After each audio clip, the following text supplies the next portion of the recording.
Hey, Shalom Akim. This is Nalman with the DC camp. Call all Yahweh, Shimmy Awashaba, Hashim Dash.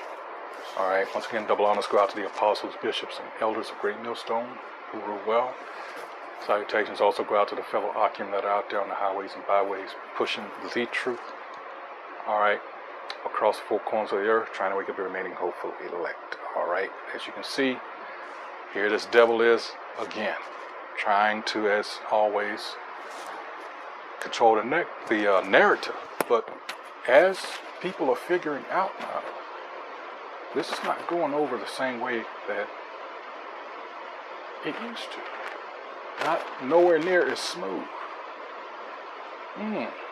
How about that?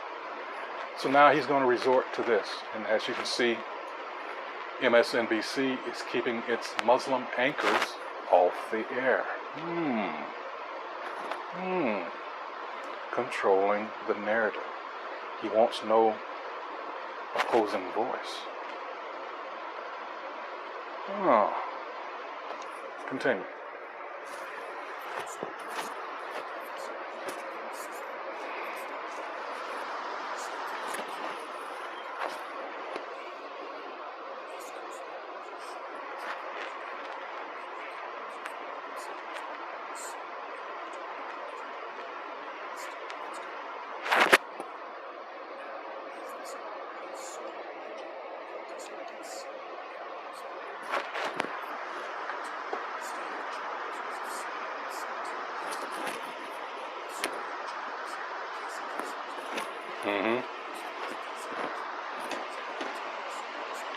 Yes, and in her old age, they booted her out. Why? Take a guess. Take a guess. Now, this is a woman who had been around the White House since the Truman administration. Yes, she's passed on now, but she was from that region, those communist bloc countries like Bulgaria, that area, the area there. All right, Romania. I forget but she came out in her last days, and she said, now they had it may still be on YouTube, these jackasses may have taken it out, but I mean, they smeared her, and this is a woman that gave the majority of her life. All right, I think she was the first woman correspondent to work the White House. Let me see, Helen, hold on.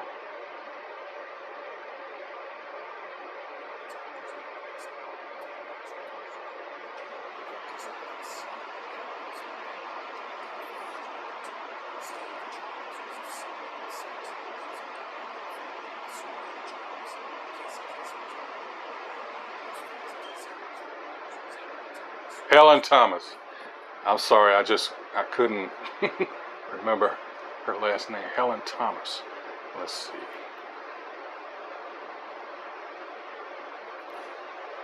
Just as, for reference.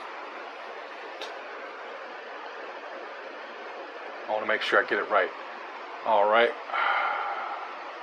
Yeah, she passed, 2013. I didn't think it was that long ago. 10 years? Whoa. Boy, does time fly. But that's a good thing. Anyway, was an American reporter and author and a long-serving member of the White House press corps. She covered the White House during the administration of 10 U.S. presidents from the beginning of the Kennedy administration. I thought she was okay, I stand corrected. I thought she was, Kennedy administration to the second year of the Obama administration. Damn. So she was from Kentucky. All right, but let's see. Yeah, she died here. She was 92. All right, let's see.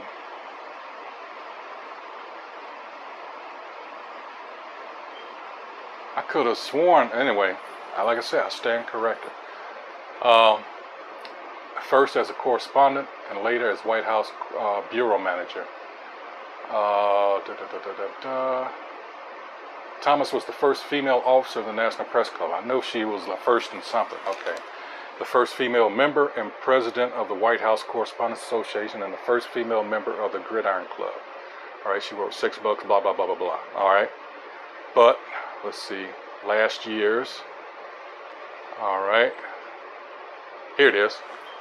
2010 speech and comments about the Jews and Zionists. On December 2nd, 2010, shortly before a speech for the 8th Annual Images and Perceptions of Arab Americans Conference in Dearborn, Michigan, Thomas told reporters that she still stood by the comments she had made to Nesanoff.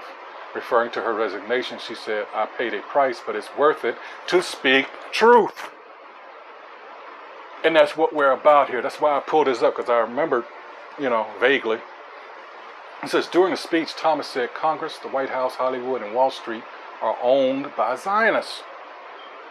No question, in my opinion. Thomas defended her comments on December 7th, telling Scott Spears of Marion, Ohio radio station WMRN, "I just think that people should be enlightened as to who is in charge of the opinion in this country." And that's why I wanted to get this, because this coincides with the video I'm about to show you.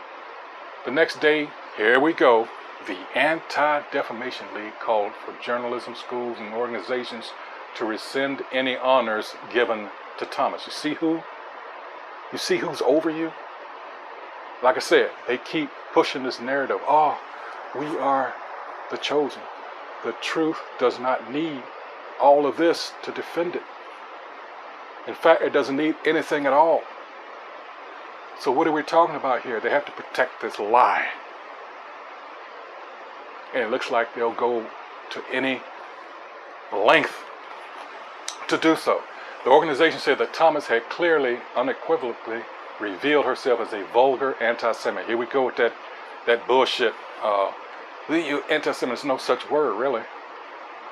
All right, in the speech, Wayne State University in Detroit discontinued the Helen Thomas Spirit of Diversity in Media Award, which she's 90 years old by this time. All right, granting for more than 10 years, citing what it called her anti-Semitic remarks. Thomas objected, saying that the leaders of Wayne State University have made a mockery of the First Amendment and disgraced their understanding of its inherent freedom of speech and the press. See? Who was it that said, you know who's ruling over you by who you're not allowed to criticize? Asked by the Detroit Free Press how she would respond to people who say she's anti-Semite, Thomas responded, "I'd say I'm a Semite. What are you talking about?" So how can we be anti-Shemitic, not Semite? There's no such thing as a... See, that's why you people need to get it through your thick skulls. You're being played. All right, you can read the rest of this for, I'll put this in the, make sure I bookmark it here, and I'll put it in the description box, but I won't get to the video. But I just had to, go there for clarification.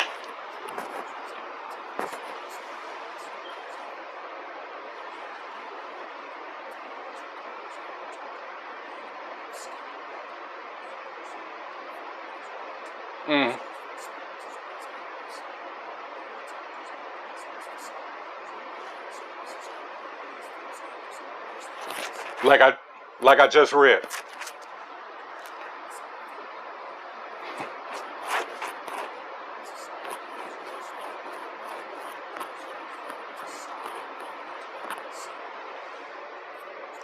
Why? Because they're tools.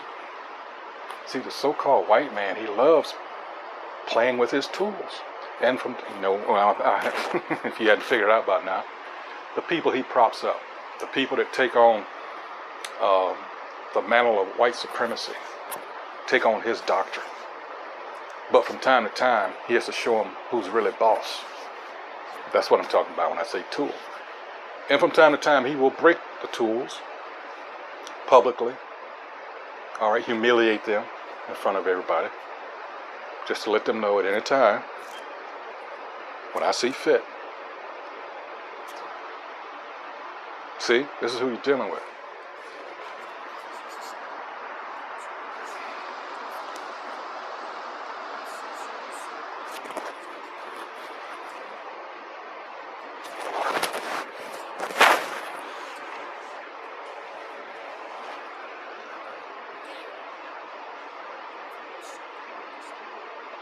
White card revoked.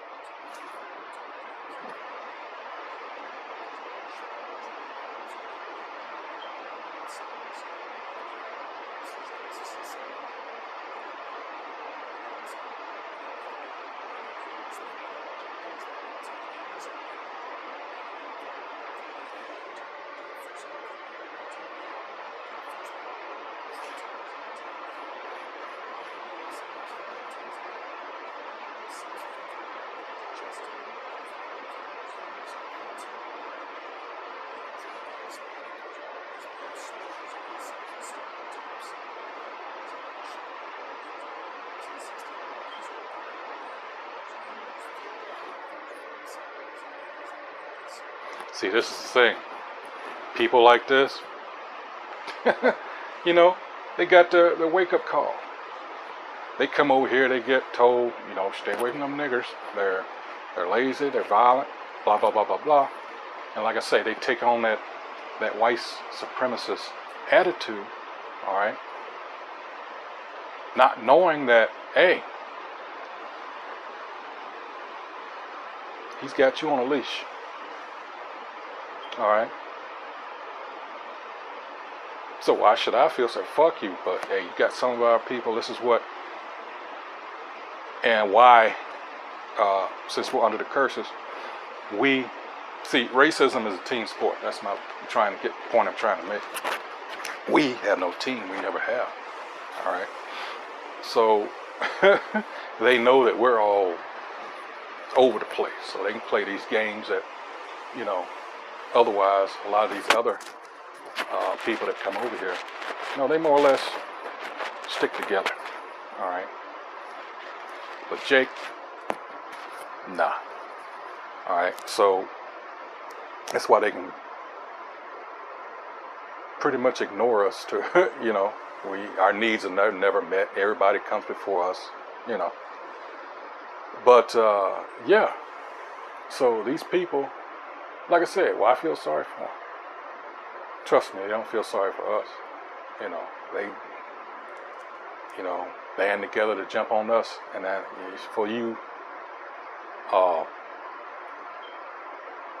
black unconscious groups out there, one of your favorite scholars, John Henrik Clarke, he made that exact point. He said, we as a people, we've never had any friends. But he couldn't make that connection to us being Israel as opposed to being this, you know, so-called African, which we never were. All right, we were never Hamites. But he made the point, now that we're talking about it, Arabs. You know, they're very large, I think it's still the largest population of Ishmael in the United States. I think it's in Michigan somewhere. But, you know, they make it a point to join with our oppressor, our main oppressor, all right, to come against us. We never learn our lesson. All right, so back to the video.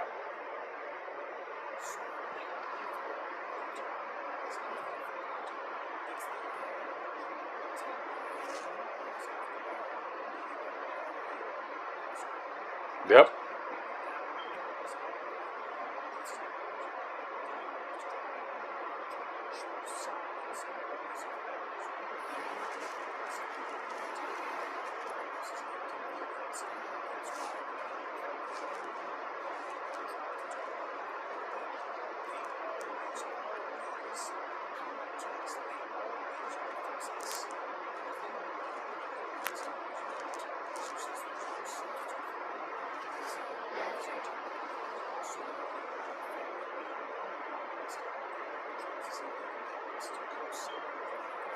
Yep.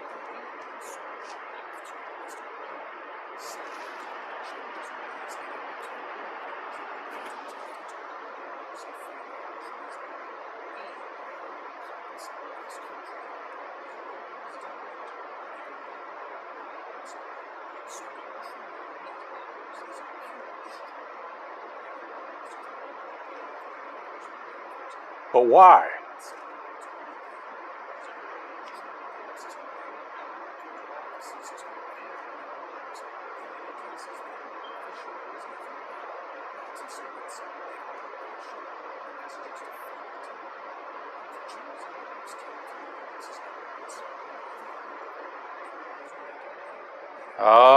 Hold on now. They say that they are. That doesn't mean they are. Let's stop that right there. All right?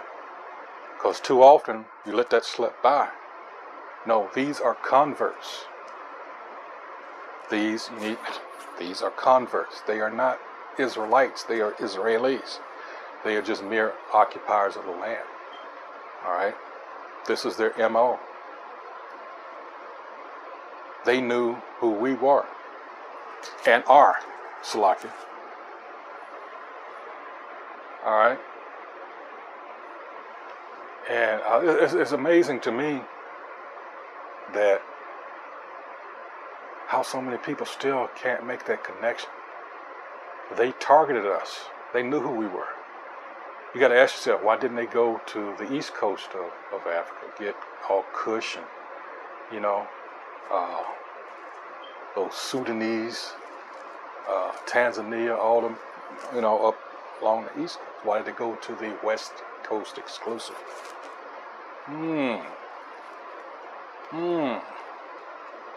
Another thing you so-called conscious folks don't take into consideration because you've been blinded by this African bullshit. Who told you that? My point for asking that is, are they friend or foe? Those people that told you this, that gave you this narrative, did they have your best interest at heart? Or were you being pushed in a certain direction so you wouldn't see what's really going on? See, this thing about going to this so-called white man's colleges and institutions of so-called higher learning, then you end up not doing anything for you or your people per se, but you end up furthering his agenda. And then maybe by the time you retire in whatever field you go into, you realize that, damn, if you ever do, but at some point you're going to ask yourself, well, damn, what did I really accomplish? See, so long as he keeps us all, this whole setup is so that we can't come together as a people, finding out who we really are. You got something pulling some of our people this way, some that way, and this way. Remember what I made the statement about racism being a team sport? They're on code, even though that's falling apart. But by and large, they have been on code. Racism being a team sport. We have no team. Continuing on.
Yeah, so now you have this front.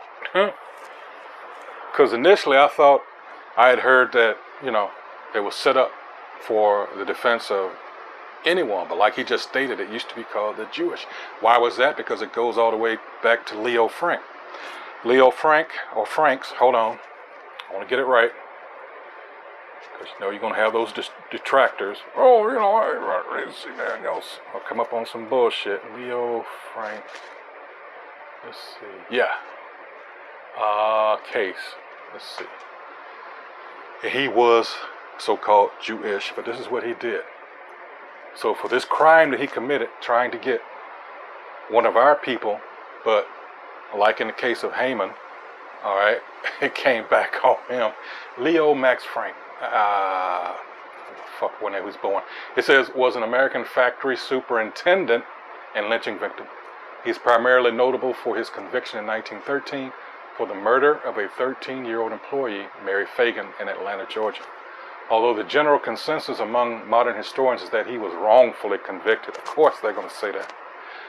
Frank's trial, conviction, and appeals attracted national attention. His kidnapping from prison and lynching 2 years later in response to the commutation of his death sentence.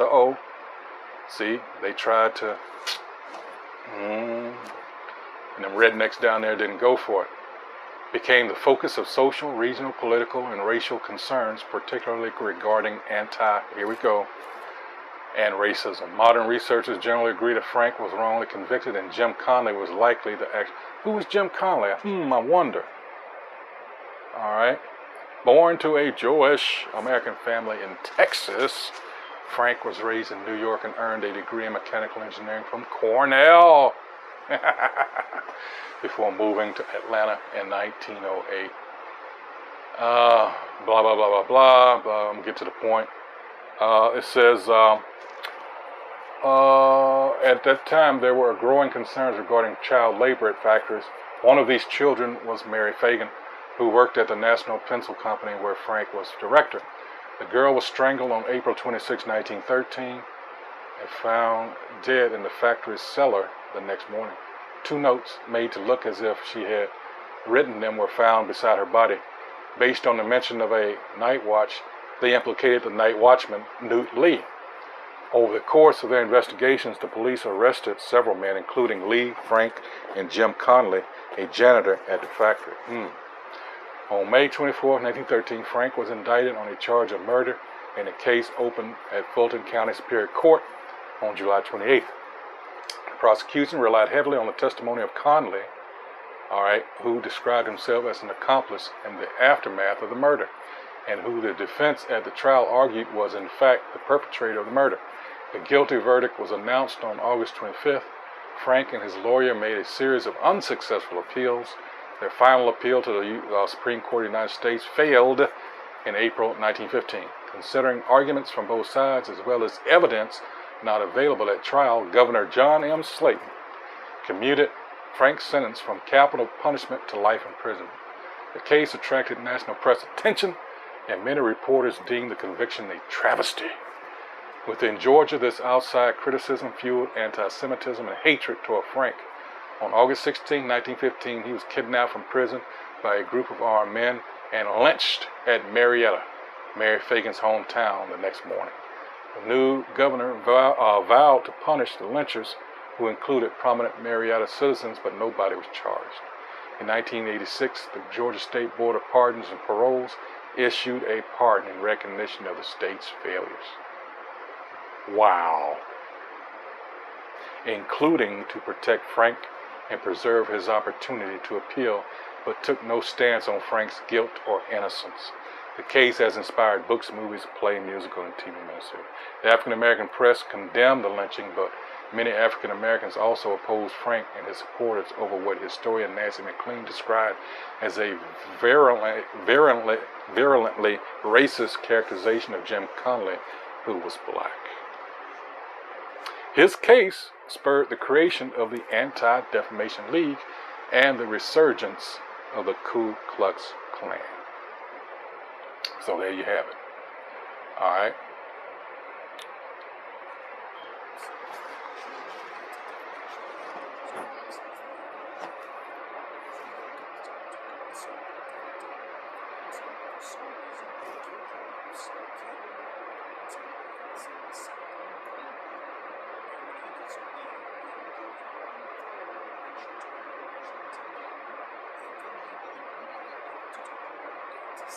See?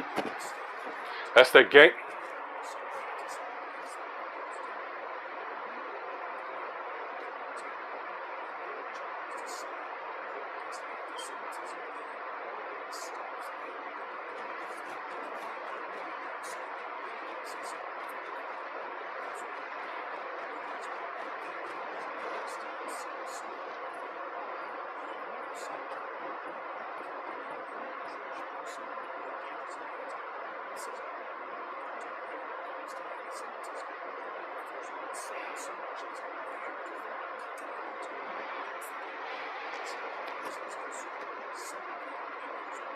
Yep.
What did I say?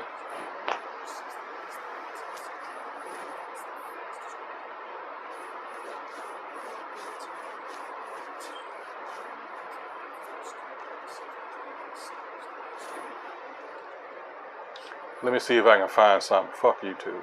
Let's see. Hold on. Hold on a minute. Let's see. Let's see if I can pull it up.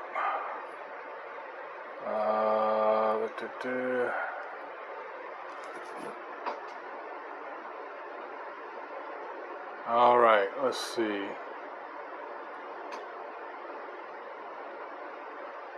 Oh, wait a minute. Oh shit. Oh, anyway. Let's see.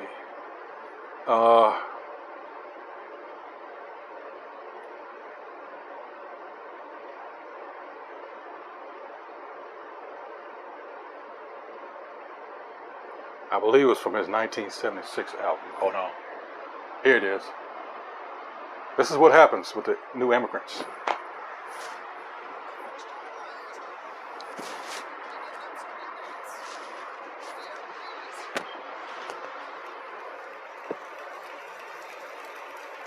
Now just substitute all these other immigrants.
This is where I was talking about.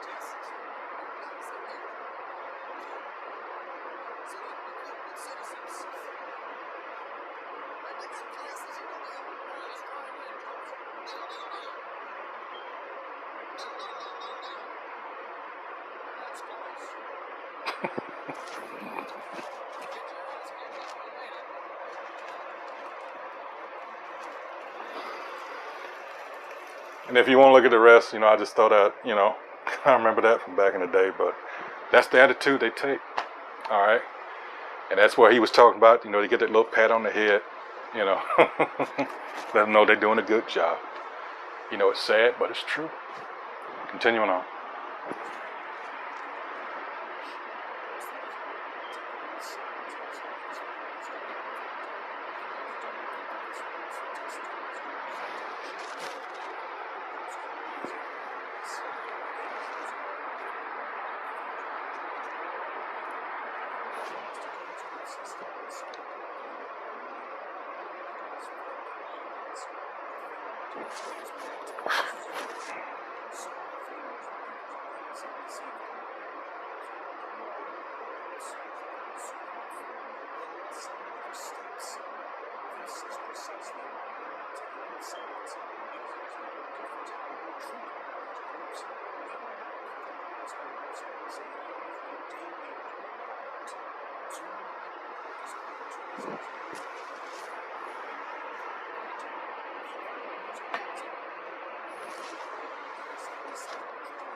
What did I say?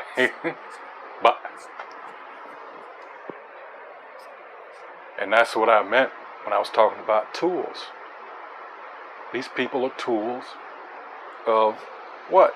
What's the largest religion on the face of the planet? It's white supremacy. Everything bows to white supremacy. So-called Edomite supremacy, actually. That's it. That's why, hey, Revelation 19th chapter, all right, the Lord come back. He's taking all the crowns, all right. And it's at this point now where everybody's, and this is the good thing about it, because we're at the juncture now that everybody's realizing, hey, and we being the ultimate victims of capitalism, we're like, you motherfuckers waited this long to see this? Now everybody's starting to see, but again, this is prophecy being fulfilled, all right, because we're on the Most High's time, never forget that. But people are like, you know what? You a foul piece of shit. We're in the era of that 10 toes from that statue in Daniel, all right? they are not the cohesive unit they were. All right, feet mixed with iron and clay. All right, so they're starting to look side-eye at one another, especially when it comes to America. Hey, Revelation 17, 15, and 16 can't come soon enough. All right, so let's continue on.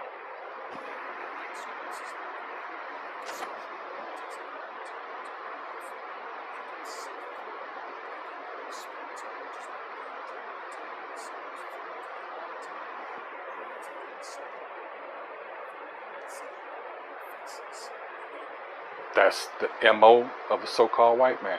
Sirach, chapter 12, verses 10 to the end of that chapter. Please read it. Verse 10 says, never trust thine enemy. All right? For his iron rusteth, so is his wickedness. Let's get that real quick. See? So that's what I said earlier. How can you sympathize with somebody like that? That just automatically takes up with your enemy against you. Not even realizing what the hell's going on. Verse 10, never trust thine enemy, for like as iron rusteth, so is his wickedness. Though he humbled himself and go crouching. Hey, what's up, buddy? Yeah, take good heed and beware of him, and thou shalt be unto him as if thou hadst wiped a looking glass. And thou shalt know that his rust hath not been altogether wiped away. Set him not by thee, lest when he hath overthrown thee, he stand up in thy place. Neither let him sit at thy right hand, lest he seek to take thy seat, and thou at the last remember my words and be pricked therewith. Who will pity a charmer that is bitten with a serpent? You've been warned. You're just full of it. You're lazy. Yeah, get a job. Okay. Who will pity a charmer that is bitten with a serpent? Or any such as come nigh wild beasts? You were warned. That's conspiracy theory, right? So one that goeth to a sinner and is defiled with him in his sins, who will pity? For a while he will abide with thee, but if thou begin to fall, he will not tarry. An enemy speaketh sweetly with his lips, but in his heart he imagineth how to throw thee into a pit. Now you all are seeing this. Damn fools. He will weep with his eyes, but if he find opportunity, he will not be satisfied with blood. If adversity come upon thee, thou shalt find him there first. And though he pretend to help thee, yet shall he undermine thee, because chances are he was behind the whole thing from the get-go.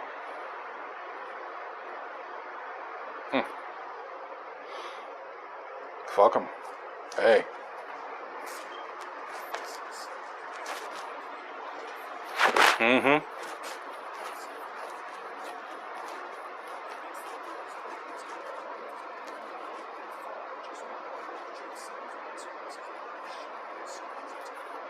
Licking them boots.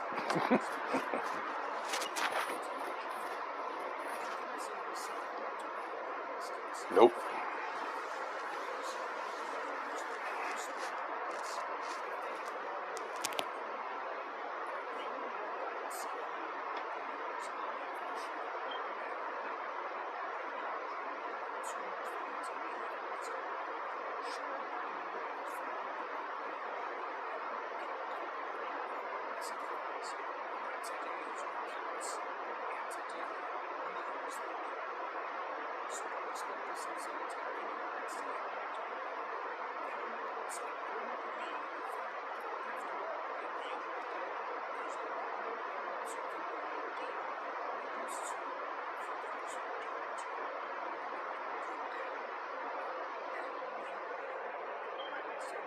That's it, hey, but at the same time, let's see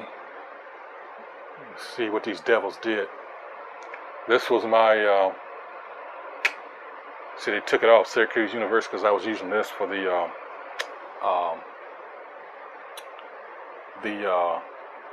copyright disclaimer. But they took it down a few days ago. Let's see.